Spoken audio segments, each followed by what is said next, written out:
Magandang araw mga banateros at ito na nga, pag-uusapan na po natin ang mga mainit na issue. Grabe ho matindi talaga yung nangyayari dyan sa ICC. Talagang palubog na. Baka talagang eventually makalaya na si Pangulong Duterte dahil alam nyo, itong kinakaharap ng ICC ay talaga nga namang malupit. At mamaya pag-uusapan natin yan Yan ang isa sa mga topic natin. At syempre yung topic din natin yung si Palsi, si Guanzon. At saka ito pa po, sumasali pa yung isa, si Richard Gaydarian. Grabe talaga As in, nakikisawsaw pa ang animal. Pero meron din pang matinding labanan. Alam nyo na, yung kay Kiko Barsaga. Yun ang gusto kong mangyari.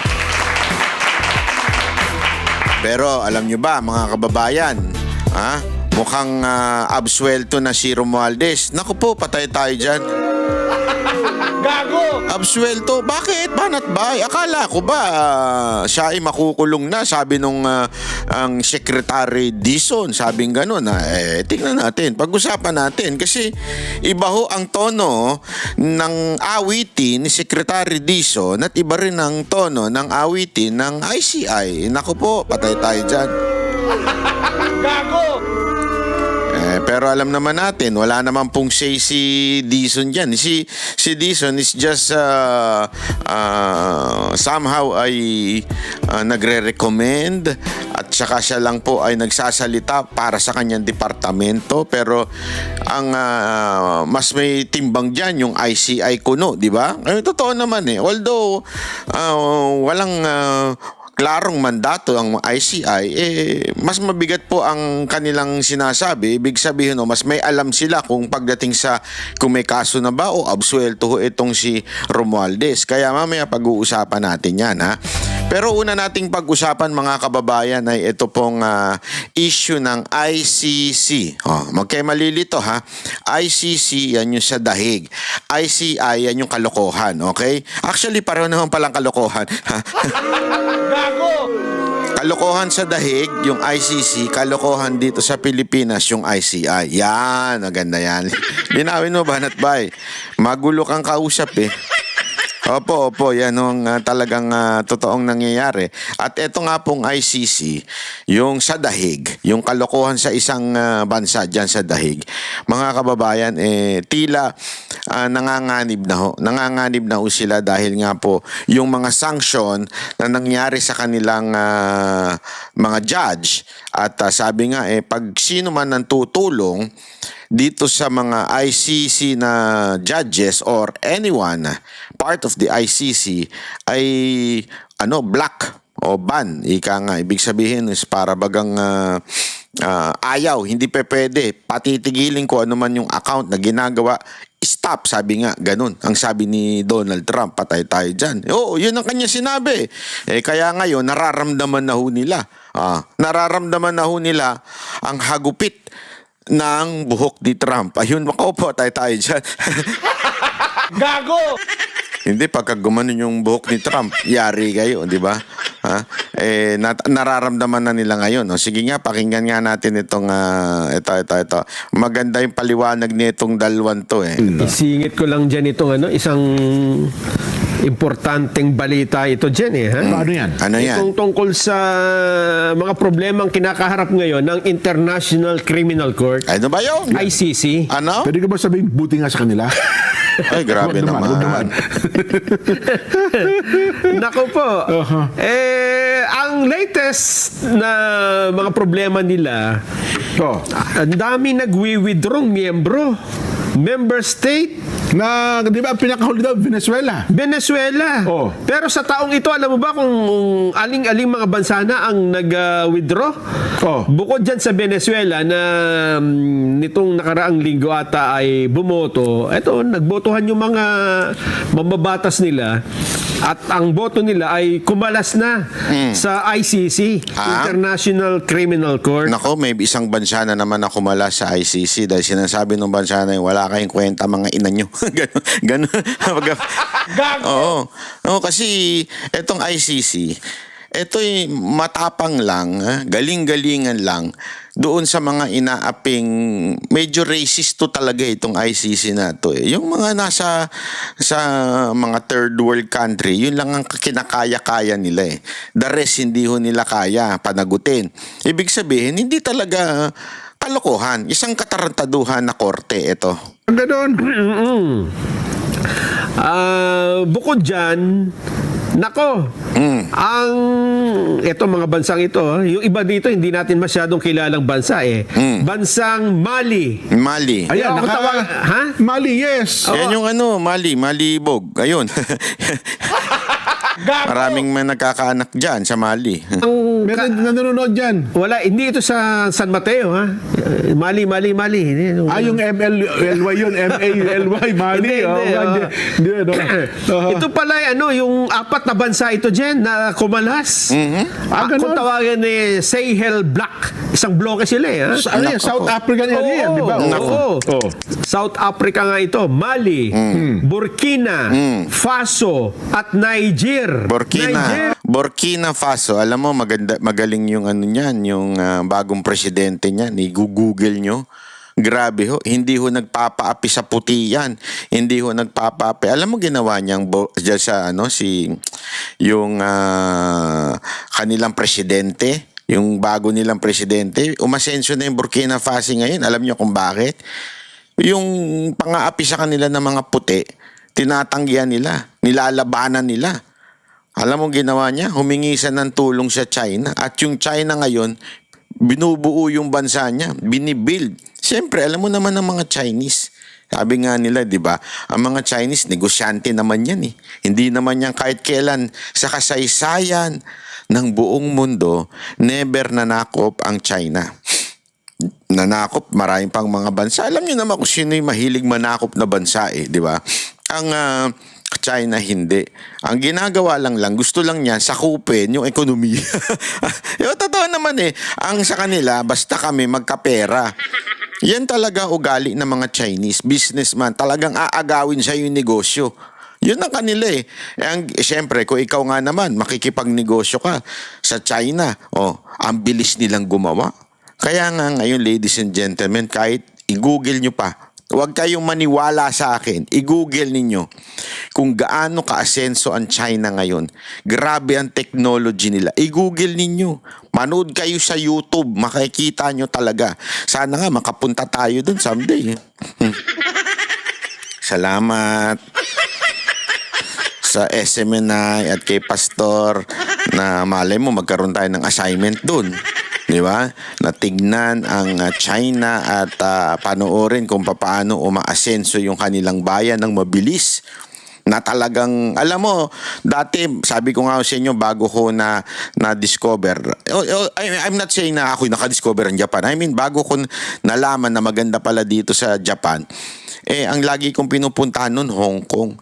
Tapos nitong huli, nung pumunta si Pangulong Duterte at pumunta kami, ang laki ng pagbabago ng Hong Kong. At lalong-lalo na yung Macau, nung pinapunta kami doon, ang SMNI. Maraming salamat, SMNI. Salamat, Pastor. Hindi totoo. Doon pa lang, paano pa yung pinaka-main city nila? Ganon ka-asenso. Ngayon, etong presidente niya yan sa Burkina Faso. Paso ba yun? Paso, basta. Yan ang hininga ng tulong, yung China. At ang gaganda na ng ginagawa nila ngayon. Yung style ng Amerika at ng ibang bansa, tinatanggihan nila. Nilalabanan nga nila. Dahil, palugi kasi alam mo, ang Western world, pag yan ay tumulong, pakabig. Etong China, basta bayaran mo lang kami. Basta yung negosyo sa amin. Hindi kami mananakop sa inyo. Negosyo lang ang kailangan namin. Kaya nga tingnan mo yung sa Davao City, di ba? Ang ganda nung pagkagawa doon. Ang bilis na nagawa. China yun, di ba? Ganun eh. Kasi tayo lang, nadumihan na yung isip natin na pag China, parang low quality yan. Pero di natin alam, yung Apple mismo, lumipat na nga sa kanila. Kahit nga yung mga designer bag, doon na ginagawa. Alam nyo ba yun? May batas dyan na ang importante sa Italy, alam ko not Italy and France, Europe yun, sa Europe country.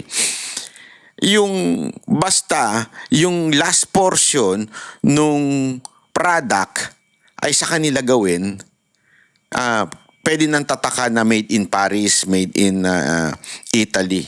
Ganon. Pero in reality, ginawa sa China, tapos yung finishing na lang ang ginagawa sa mga European countries. Tapos tatatakan ng Louis Vuitton, ganon, ng Dior, Versace, mga gayaan, di ba?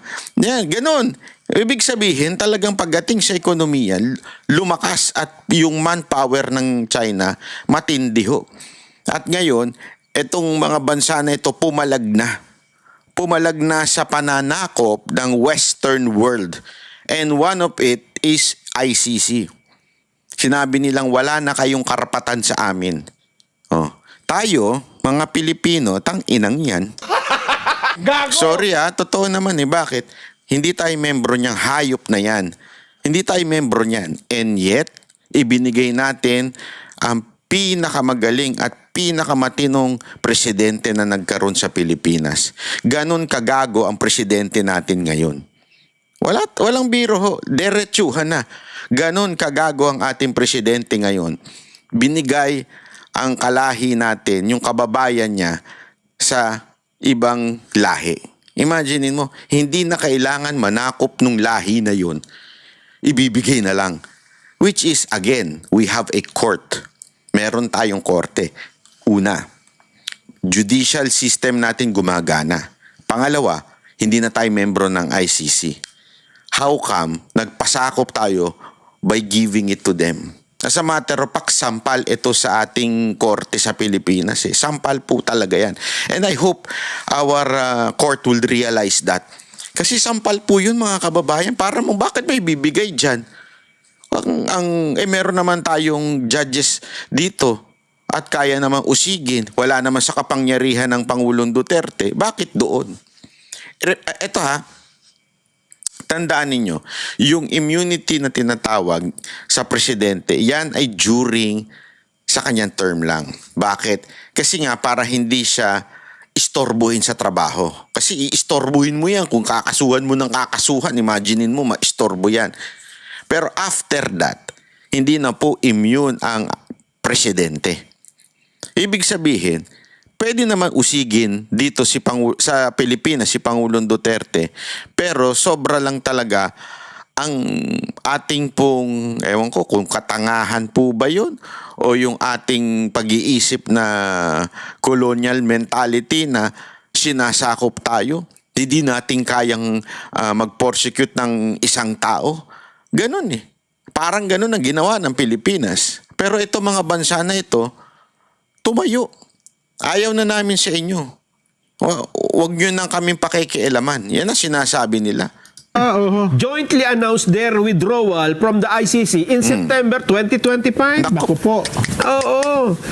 Kasi, ang sabi ng mga bansang ito, bias ang ICC. Nako. Dahil yung kanilang mga leader doon, ang leader nila sa mga bansa na ito, mga military, ay inaakusahan ng ICC ng neo-colonialism. Nako. Ayun. So parang kinakasuhan na rin ng ICC. Ang Hungary, Naku po. Yung laging gutom yan. nag-announce din ng withdrawal noon pang June 2025 at magte-take effect June 2026. Nako. Dami. Sa kabuan ngayon, ilang bansa na lang kasapi ng dyan. Pabawas na Rome pabawas. Statute na ito. Oo. Pati mga malalaking bansa, di ba, nag-aalisa na rin dyan Ito ang problema ngayon. Ano yun? Sa mga pag-aalisa ng mga miyembro, ito ang masaklap. Ano yan? Ano nangyari sa kanila? Nako, ito pong in-announce na sanction ni US President Donald Trump sa ICC ay nararamdaman na ng mga ICC Yo. judges. Nako po. Sa isang panayam, sa Yari. isang judge, ano pangalan nito? Wala na raw silang 13 pa. Ito si Judge Luz del Carmen Ibanez Carranza. Isang Si Carranza, di ba? Attorney sa atin yan? Si Attorney Carranza? hindi, Hindi. taga Peru ito. Ano yung Yan yata. kapatid ni Christopher Min? Hindi nyo ba alam yun? Pero lang po. Gago! Tataloy. Kaya siya. Yan, nasa picture. Nasa video. Ano pangalan yan? Luz del Carmen. Oo. Judge Luz. Ibanez. Oo. Caranza. Oo. Alam mo ba ang kanyang problema ngayon? Ha? Ano doon sabi niya? Yung kanyang mga hindi siya maka-order sa online platform. Ano sinasabi ko sa Sabi niya, inyo? ako order pa naman ng mga parcel. Kaya pala walang dumadating na parcel sa akin. Sa Lazada ka umorder, ha? Para Gago! mas lalo kang i-block dun. Ay sinuspindi yung mga credit card ko. So part ng sanctions yun sa kanila. Oh, basta nasa kapangyarihan o nasa power ka, jurisdiction ka ng American government, halimbawa, bangko ka. Oo. Ang opisina mo meron sa European Union, di ba? Sa Europe kanila, di ba? lalo Europe, tapos meron pa sa Amerika. Oo. Siya sabihan ka nung lahat ng ito yung mga pangalan ng judges, ha? Pag tanggalin nyo ito, i-freeze nyo ang kanilang mga bank account. So wala silang mga transactions ngayon. Part ng sanctions sa kanila yun? Oo. Kaya pala sabi ko, wala silang 13-month. Wala. At hindi sila makapag-travel kung saan-saan. Ayan. Hindi sila makaalis. Yan ang sinasabi ko sa Pati inyo yung mga ngayon. negosyong sumusuporta sa ICC. Nako. Kasi nga tinigil na eh. Di ba? Binabalaan ni Trump yung mga Oo. nagbibigay ng suporta sa kanila eh. Lalo na ngayon at ipinipilit kasi nila dyan na aarestuhin nila si Benjamin Netanyahu Ng Israel. ng Nako. Israel. Nako. Lalong nag-iingit ngayon si Trump. May panibagong banta sa kanila. Oho. Bukod dyan ngayon pala ay ramdam na nila yung sanction na yon. Hindi lang sila, pati kamag-anak nila dyan. Ganon. Pati yung mga apelido Caranza. Ibanez. Nararamdaman. Kasi siyempre, halimbawa, sa isang bank account, magkakasama kayo doon, nandun yung pangalan mo, damay ka. Pati yung kamag-anak yan, hindi ngayon maka-withdraw. Hindi, maka-withdraw. Naku po.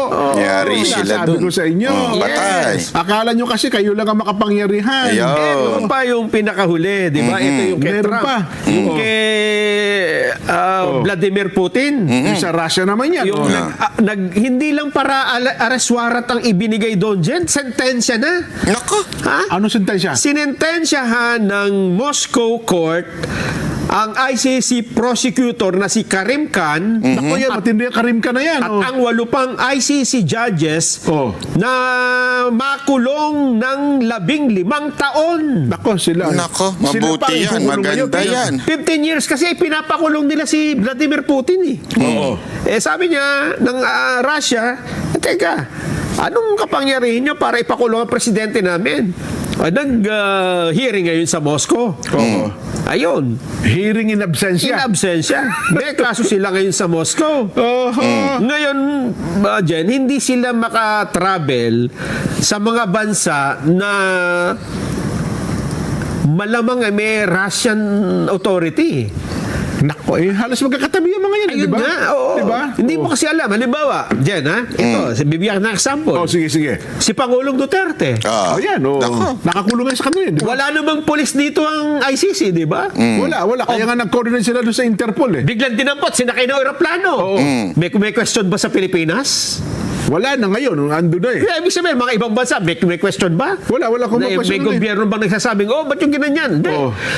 Therefore, pag inaresto ng Russian ang mga ICC judges, kahit sa Netherlands, alam, biglang dinampot. Oo. Sinakay ng aeroplano. Dinala sa Russia, doon ikinulong. Oo. No. Anong questionin natin doon? Korte rin nila yung nagpapasya doon, di ba? Oo nga, no. Nako. Hindi ba? Patay Lalo sila ngayon, kasi dun. sa kanila, landlock lang yan, tatawid ka lang ng border. Sakay ka lang sa motorsiklo, di ba? Oo. Oo. Yan ang Oo nga, problema ngayon ng ICC. Nako. Matindi yung impact ngayon ng pangyayaring ito, Jen. Ngayon, ramdam nila ngayon ang pangyayari dyan. Ramdam nila. Magiging pressure kaya ito? Ano kaya magiging epekto nito sa kaso ni Pangulong Digong? Tsak, merong epekto Meron. yan. Hindi, Diba? hindi maring wala. Tama. Lalo na at yung prosecutor nila, yung Karim Khan na Yan, totoo yan. suspendido ngayon. May dahil kaso yan, di ba? Meron siyang sexual misconduct na kaso. Oho. Ito po ay dinigig na ng United Nations. Ang nagdinig dito isang UN-led investigation team. Oho. Meron na raw pong findings pero hindi inilalabas, confidential pa. Nako. Oo. Pala, pwede damputin yan pag sinabing, na-receive ko yung text eh. Oo, pwede. Ano ba sasabihin? Kinopya lang namin yung Pilipinas eh. Oo. Oo. Ganun din ang ginawa niyo sa kanila eh. Oo, group effort to. Paano ko sinabihan ni General Torre? Oo, arrestuhin mo si... Iko-commission ka ng United Nations. Okay, iko-commission ka ng Russia. Yan. Arrestuhin mo si Judge ganito. Naku po. Ikaw ang i-hire namin sapagkat magaling kang gumamit ng mga ng mga telepono bilang arrest warrant. Yan, Ang daming problema. Ayan. Oo, ng ICC. Yari kayo ngayon. Kaya ngayon ay hindi natin alam kung ano mangyayari. Tapos, ang problema pa ng ICC, mukhang wala nang nagko-comply sa kanila ng mga member. Wala na. Example, Vladimir Putin. Russia. Last year, bumisita ng Mongolia. Okay. Ang Mongolia ay miyembro ng ICC. Okay. Si Putin may arrest warrant. Dapat, kumbaga, inaresto nila sa Arresto Mongolia. yan, dadalhin sa dahig. Hindi kumibo ang Mongolia. Abay, siyempre. Hindi kumibo. Ang sabi ng ICC, teka muna, may findings ang ICC non-compliance. Non-compliance ang Cambodia. Ang Mongolia. Hindi sumunod. Hindi nila inaresto si Putin. Siguro sabi ng Mongolia, sige nga, kayo nga umaresto. Baka pag inaresto namin to, maging pulbos ang Mongolia. Totoo. Ayan ang problema ngayon ng ICC. No, isang nanonood ako sa YouTube. Alam mo bang ang Russia pala isa sa may pinaka-dangerous security? Oo. May mga pinakamagagalit, pinakamapanganib na mga security. Ako man ang taga Mongolia, pag inaresto ko yun eh. Di ba? Buti sana kung panahon pa ni Kublai Khan. Yun na nga. Di ba? Hindi na, tapos na sila dun eh. Yun na. Sa era ng mga mandirigma sila'y mababait na sa Mongolia. Totoo. Ano ang problema ngayon, Jen? Mongolia tayo. Mongolian Empire. Eto ang problema. May, di ba, may kine-question na jurisdiction?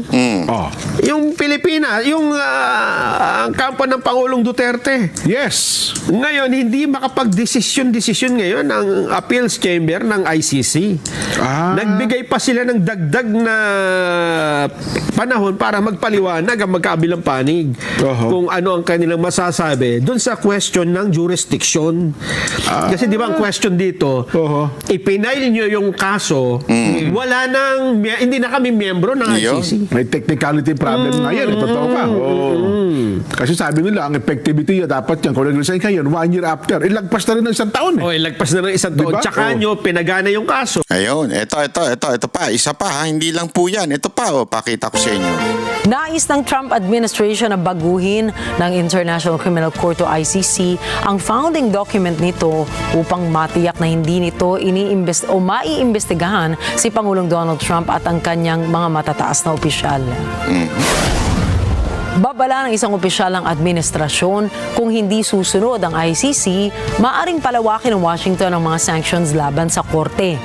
Kasama sa kanilang nais ay ang pagbasura sa investigasyon laban sa mga lider ng Israel na sina Israeli Prime Minister Benjamin Netanyahu at dating Minister of Defense Yoav Gallant kaugnay ng digmaan sa Gaza. Nais din nila ang formal na pagsasara sa kaso laban sa US troops sa Afghanistan. Muling nilinaw ng Estados Unidos na hindi ito miyembro ng Rome Statute ang kasunduang nagtatag sa ICC at iginiit na nilalabag umano ng korte ang soberanya ng Amerika.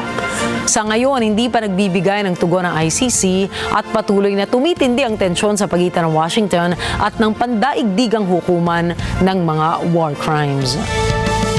Nako. Ayan katindi ang nangyayari ho dyan sa ICC ha.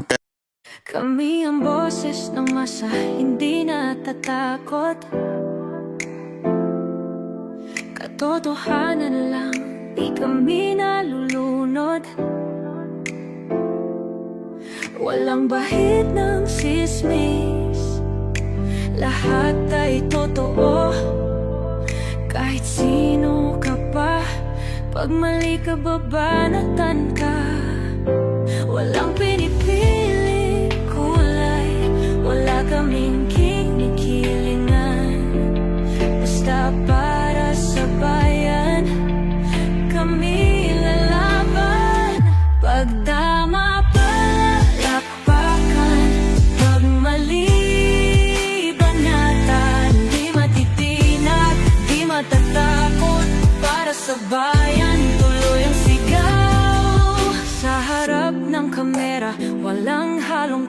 takot. Mga baluktot, lahat kayo'y tutumba. Ang hustisya at totoo, yun lang ang mahalaga. Kahit sinong harang, di kami matitinag. Walang pinipiling kulay, wala kaming kinikilingan. Basta para sa bayan, kami lalaban. Pag tama palakpakan, pag mali banatan. Di matitinag, di matatakot, para sa bayan tuloy ang sigaw. Kung nasa tama ka, ikaw ay aming kasama. Pero pag mali ka, handa ka na bang mabasag? Banateros kami, walang inuunan. Dahil bayan muna, bago ang sarili.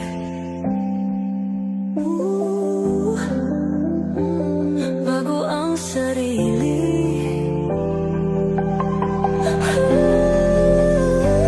Pag tama palakpakan, pag mali banatan. Banateros ang sigaw, katotohanan ang laban.